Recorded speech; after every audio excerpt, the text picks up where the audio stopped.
Yan, sabi niya, ay naku, natatakot lang kasi ako mag-isa. Sabi niya gano'n. Huwag kang matakot, sasamahan ka ni Liabori Team. Aamponin ka ni Liabori Team. Natawa siya mga ka-idol. Ang tanging kinatatakutan talaga ay maiwanan siya. Hindi naman madilim ang bahay, maliwanag, malaki, maganda.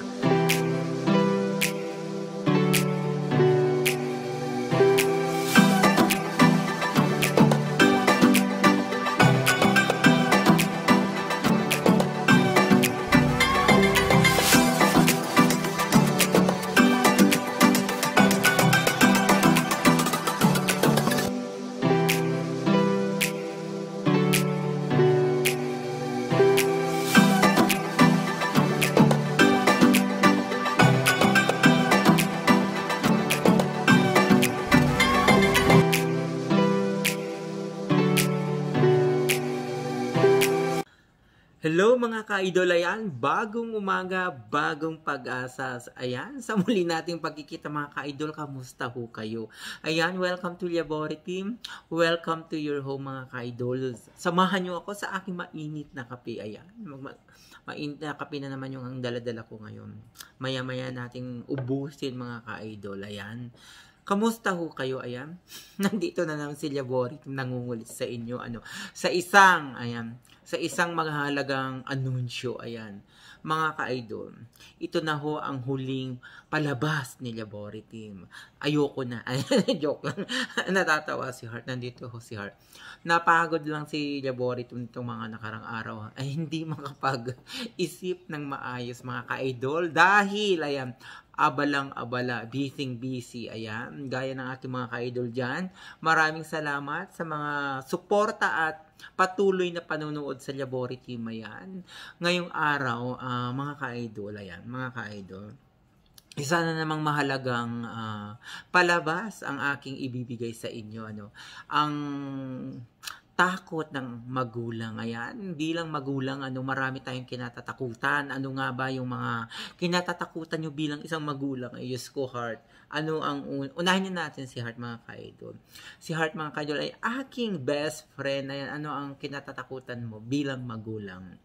Ang sabi niya ay, hindi niya mabigyan ng magandang buhay ang kanyang pamilya. Ayan, Diyos ko, bilang magulang, yan talaga ang isang mahalagang responsibilidad na ating ibigay sa ating pamilya, mabigyan sila ng mga gandang buhay. Kaya naman tayo ay nagsisikap, nagdodoble kayod para maibigay ang kanilang pangangailangan sa araw-araw. Ayan, isang inspirasyon ka, Heart. Bilang ako naman, bilang magulang mga ka-idol, ang topic kasi natin, ano ang kinatatakutan mo bilang magulang. Siguro pareho lang din. Hindi natin mabigyan ng magandang buhay ang ating mga anak, ang ating pamilya. Dapat huwag tayong matakot. Ayan, huwag tayong matakot. Ituloy lang ang laban. Ayan, kumapit. Magdoble kayod, magdoble sikap, ayan, para alang-alang sa kanila, ayan. Huwag tayong matakot na hindi natin sila mabigyan ng buhay dahil alam ko, ayan, kayang-kaya natin gawin yan, ayan. Kasi kausap ko mga ka-idol yung aking kakumars, sabi niya, ito isang mahalagang kwento nga ang ating ibabahagi ngayong araw, ayan. Sabi ko sa kanya, ano takot mo bilang magulang? Sabi ko, ang sabi niya mga ka-idol ay, ang iwanan siya ng kanyang mga anak. Malalaki na kasi yung mga anak niya, 4 ang kanyang anak, ay nasa tamang edad na para magsipag-asawa. Ayan, yun ang kinatatakutan niya. Ay iwan siya. Ayan, isa po siyang single mom. At ang kanyang ang kanyang mga anak ay may mga girlfriend at boyfriend na. Yan. Ang kinatatakutan niya ay maiwan siyang mag-isa sa kanilang tahanan. Kung sa bagay, Heart, ang laki ng kanyang bahay. Yung kakumars natin, ang laki ng kanyang bahay. Tapos yung 4 niyang anak ay parang handa ng magsipag-asawa. Sabi ko sa kanya, huwag kang matakot. Alam ko naman na hindi ka pababayaan ng iyong mga anak. Bakit ganun, Heart? Bakit ganun mga ka-idol? Ang takot ng magulang ay maiwanan ng ating mga anak. Dapat handa tayo sa panahon na yun, handa tayo sa pagkakataon na yun dahil ang ating mga anak ay magkakaroon sila ng kanya-kanya silang pamilya, magkakaroon sila ng kani-kanilang pamilya. Ayan ko ang aking nababanggit. Yan, sabi niya, ay nako, natatakot lang kasi ako mag-isa. Sabi niya ganun. Huwag kang matakot, sasamahan ka ni Liabori team. Aamponin ka ni Liabori team. Natawa siya mga ka-idol. Ang tanging kinatatakot lang talaga ay maiwanan siya. Hindi naman madilim ang bahay, maliwanag, malaki, maganda. Di, ang sinasabi ko mga ka-idol ay yung hindi pa siya handa na magsipag-asawa ang kanyang mga anak. Eh syempre, kakumars, kapag nagkaroon na sila ng mga anak, yung magiging apo, dadalhin at dadalhin. Or, yung iba mong anak dyan, pwede namang tumira, hindi ba? Para makasave ka ng gastos, may kahati ka sa mga gastusin. At kung may pagkakataon ka, wag mo munang isara ang iyong puso, umibig ka. Ayan, magmahal, maghanap ng tamang tao, maghanap ng makakasama habang buhay ka, kumars. Ayan, maganda ka. Gamitin ang asim. Anong asim? Ito si Heart, sabi niya, gamitin mo ang iyong asim. Ayan. Kung sa bagay, hindi pa huli ang lahat. Kapag hindi porke nagkaroon ka ng asawa ngayon, nahiwalay ka ng matagal na panahon, nag-focus ka sa pangangalaga sa iyong mga anak, pagpapaganda ng kanilang kinabukasan, it's about time, kakumars, na ikaw naman, ayan, maghanap ng bagong pag-ibig or intayin mo ang tamang tao magmamahal sa iyo. Maraming darating dyan. Kasi, Heart, itong kakumars ko, ito ay nagkakandakuba sa pagtatrabaho, pinabayaan niya ang mga dumating na mga lalaking na gusto makapiling siya o nag-focus siya. Pero this time, nare-realize niya, sana hindi ko nalang pinakawalan si Juan. Sabi niya gano'n, oo, si Juan. Dapat inihibig ko na lang din. Kasi mga ka-idol, single mom siya. Pinatunayan niya sa kanyang sarili. Pinatunayan niya sa kanyang dating asawa na kanya niyang alagaan, palakihin, at bigyan ng magandang buhay ang kanyang mga anak. Ayan nga napatunayan, wala ka nang dapat patunayan, kakumars. It's about time talaga na harapin mo naman ang iyong sarili. It's about time na ikaw naman, ayan, malalaki na ang iyong mga anak, nakakatulog na sila sa'yo. It's about time, ayan. Dapat palang tayo din ito. It's about time, ayan. Yun nga mga ka-idol, ang ating pinagkakwentuhan, ang takot bilang isang magulang, ang iyong kinatatakutan, ang iyong takot. Ayan, yung isa kong kakupars, syempre, sabi niya, syempre, ay magkaroon kami ng sakit. Ayan. Yan naman ho talaga ang yung kinatatakutan natin mga magulang. Ang magkaroon tayo ng sakit, magkasakit tayo.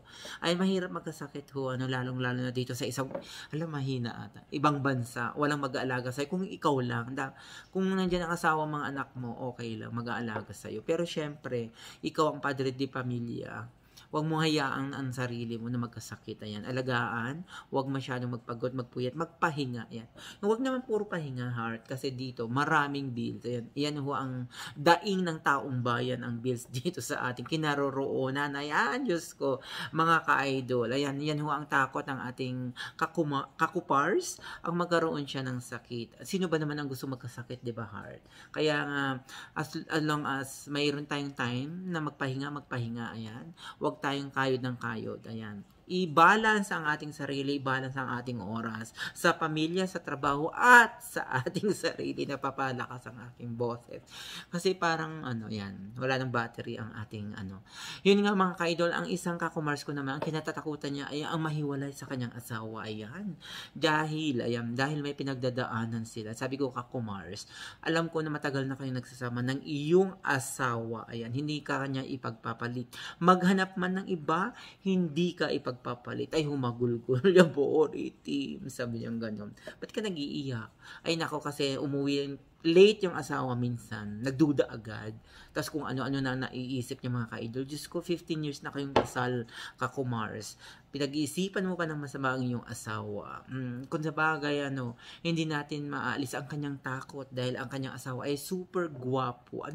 Kagwapo ni Jerry, amazing stories. Diyos ko, ang horror naging amazing. Ayan, it's amazing. Ganon, ano mo si Hart, ano mo si Jerry, mamaya natin pag-usapan yan. Bakit ang horror naging amazing? Ipapaliwanag ko sa'yo. Yun na nga mga ka-idol, saan-saan na naman tayo nagpupunta. Ang takot ng aking kakumars ay mahiwalayan sa kanyang asawa.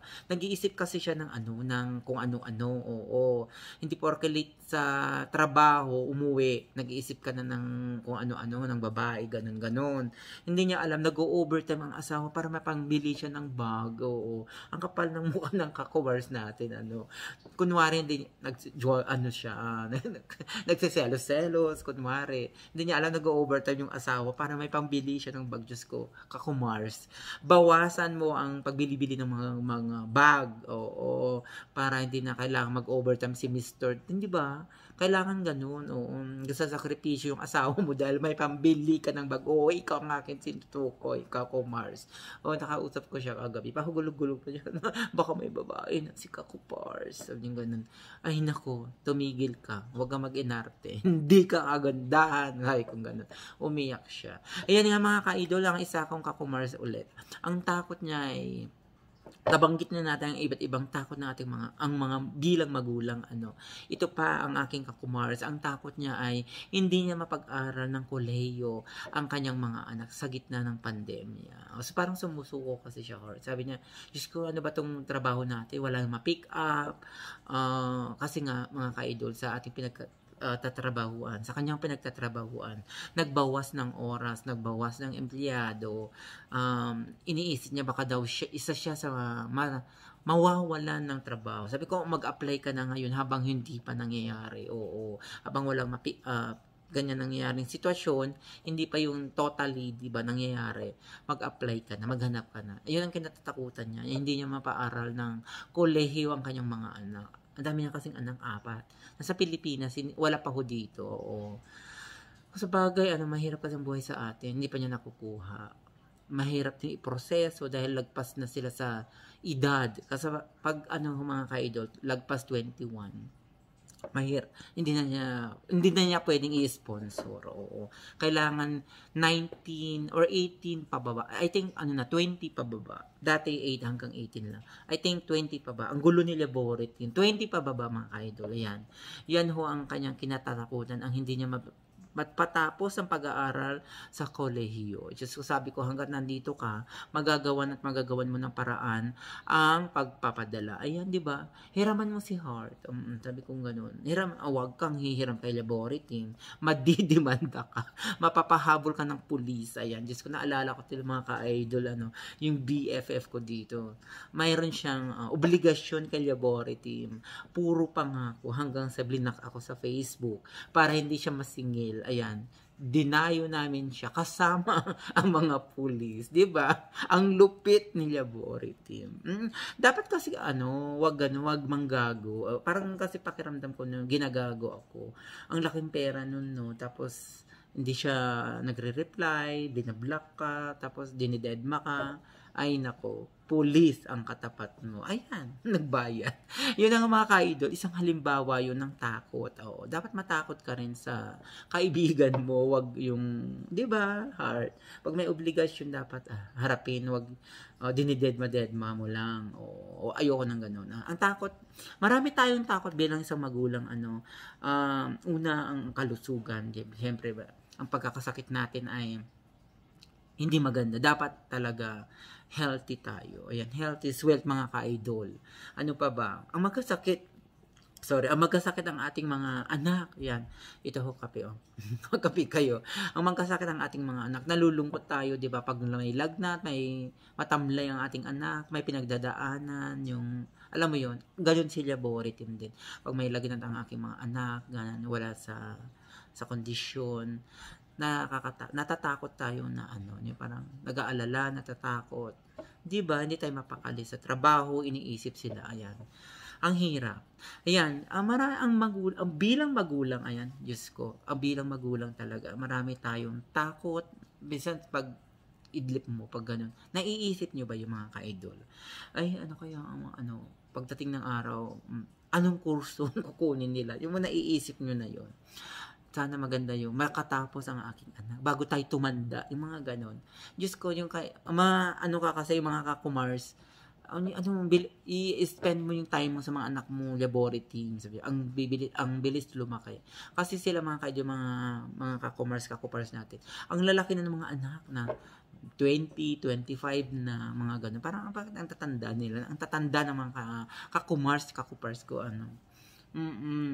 Kumbaga naranasan na nila, sinishare nila yung mga karanasan nila na hindi na nila nakakasama masyado ang kanilang mga teenagers at mga malalaking anak ngayon dahil, ayan, may mga barkada, heart. May kanya-kanya na silang barkada, may kanya-kanya na silang girlfriend, boyfriend, di ba? Siyempre, yung mga anak maliliit pa, 8, 3 years old, 1 year old. Talagang ini-spend namin yung oras namin sa kanila, heart, 'di ba? Sinusulit kumbaga. Kasi mabilis talaga silang lumaki.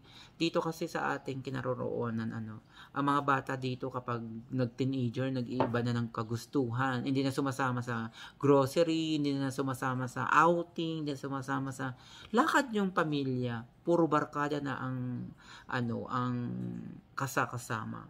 Yun yung takot ng magulang, yung changes, ayan. Isa sa mga takot ng magulang ay yung change. Yes. Aking sinasabi. Yun nga mga ka-idol, bilang magulang, spend your time with your kids, yes, with your family. Ayan, dapat English tayo, parang si Philyang ko lang, the whole vlog, English. Parang hindi duduguin ako dito, parang maraming tissue, maraming tissue ang ating kailangan. Dumugo ang aking ilong, dumugo ang aking tenga. Ayun ang mga kahidol, napapahaba na ang ating kwentuhan, baka naiistorbo ko na kayo. Ayan, ang pinag-usapan natin ay mga takot bilang isang magulang. Ayan, yan ho ang ating naibahaging mga kwento. Nasagap ni Laboratory sa ating mga kakumars at kakupars na nagbahagi sa akin. Ayan, kung ano man ang inyong pinagdadaan mga kaidol, kapit lang lumaban, magdasal sa Panginoon, hingiin ang gabay at palakasin ang ating kalooban. Ayan, lahat tayo ay may pinagdadaanan, hindi ibig sabihin tayo ay pinarorosahan. Ayan, hindi heart. Hindi porke meron tayong pinagdadaan, pinarorosahan ka ng Diyos. Pinatitibay tayo ng Diyos dahil may marami siyang mga biyaya na ibibigay sa atin pagdating ng araw. Ayan. At sa kanyang pagbibigay ng biyaya na yan sa akin, kay heart, handa tayo, malakas tayo, at buo ang ating mga sarili. Yan ho mga ka-idol ang ating mga aral na naibahagi ngayong araw. Huwag matakot, magdasal, at diba to? Huwag matakot. Yan lang naman. Planuhin natin yan. Lahat ng ating mga kagustuhan, mga pangarap sa ating pamilya, sa ating mga anak, planuhin natin. Ayan. Gampanan natin ang mga responsibilidad para maisakatuparan natin ang ating mga kagustuhan na mangyari sa ating pamilya. Iyan naman talaga ang importante mga ka-idol.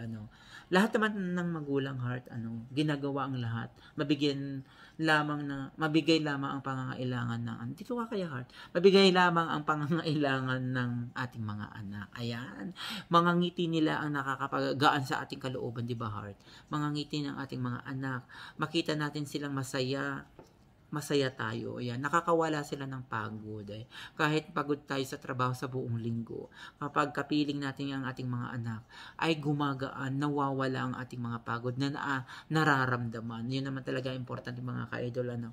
Huwag mapagod sa pagmamahal sa ating mga anak, pag-aaruga, pag-aalaga sa ating mga anak. Ayan.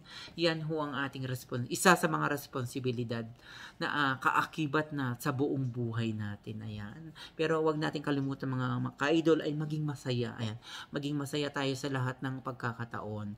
Kung mayroon mang pinagdaan ng lungkot, lang yan, pagsubok lang yan. Pero hindi ibig sabihin habang buhay kang magdudusa, Diyos ko. Sino ba naman ang gusto magdusa sa buong buhay, di ba? Unless meron kang nagawang mga hindi ka nais-nais sa iyong kapwa, dala-dala mo. Ayan, Diyos ko, gaya ng akin sinasabi mga ka-idol, ito na, tatapusin na ba heart? Gaya ng akin sinasabi mga ka-idol, hanggang dito na lang. Bago umalis ng bahay, huwag kalimutang sabihan ng I love you ang iyong mga mahal sa buhay. Yakapin at hagan sila. Ayan, sa iyong pag-alis, hindi mo alam kung ano ang mangyayari sa'yo. Ayan, magkita-kita tayo bukas ng umaga mga ka-idol. Ay, ayun. Ito, painit natin, heart. Mainit, hindi ako nagkakape ng mainit masyado. Ayan. Yun na nga, heart, ang ganda ng ating pinag-usapan. Mga takot, ayan. Mga takot na gumagambala bilang isang magulang. Yung mga kakumars ko kasi, ayan, nabanggit, yung change. Natatakot siya na mag-asawa agad yung mga anak, yung ganun. Kasi single mom siya. 'Di ba? Tapos ano pa ba yung hindi makatapos yung mga anak. Ang dami niyang inaala, ang dami nilang mga inaalala, mga takot na mangyayari. Hindi pa naman nangyayari. Syempre bilang magulang paghandaan at gawin lahat gawin lahat ang makakaya mo, 'di ba, heart? Para maibigay mo lahat yung mga pangangailangan nila. Wag matakot. Sabi ko, wag matakot. Diyos ko, bakit pa kayo natatakot? Mag-asawa mga anak nyo. Sabi nila sa akin, sinasabi mo lang yan kasi malilit pa anak mo. Pero kapag nagsilakihan yan, mag-board sila sa iba. Yun kasi yung nila, no? Ang gusto ko, palakihin ko siguro. Wag natin sabihin, palakihin natin sila. Kahit palakihin mo yung mga bata ng ayon sa gusto mo, syempre magkakaroon sila ng choices pagdating ng araw. O, yung kakumars ko kasi, heart, yung dalawa gusto magbukod. Uy, wala pa namang asawa. Gusto magbukod, o gusto mag-boarding. Siyempre, yung gastos. Instead na tumira sa bahay ng kakumars ko, may kahati sa pagbabayad ng mortgage nila. Doon siya nagtatakot, nag-aalala. Oo. Sa bagay, bakit ka ba mag-work kung may bahay ka na? Hindi, siguro yung kakumars ko kasi talagang talak. Oo. Kaya mga anak siguro naririndi. Huwag ganun. Ikaw kakumars, ka-idol, huwag kang talak ng talak. Okay lang yung kay Frenzy TV kasi kanta lang ng kanta sa live streaming. Hindi yung pagtatalak. Kaso yung mga kapitbahay niya daw, heart, nagsialisan doon. Siya na lang natira sa village.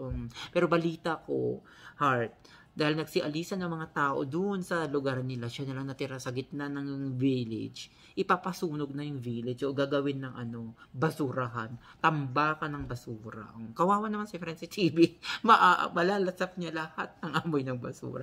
Diyos ko. Ayun na nga mga ka-idol. Nandito na naman tayo. Hindi na naman natin napatay, heart. Napaalam na pala ako kanina.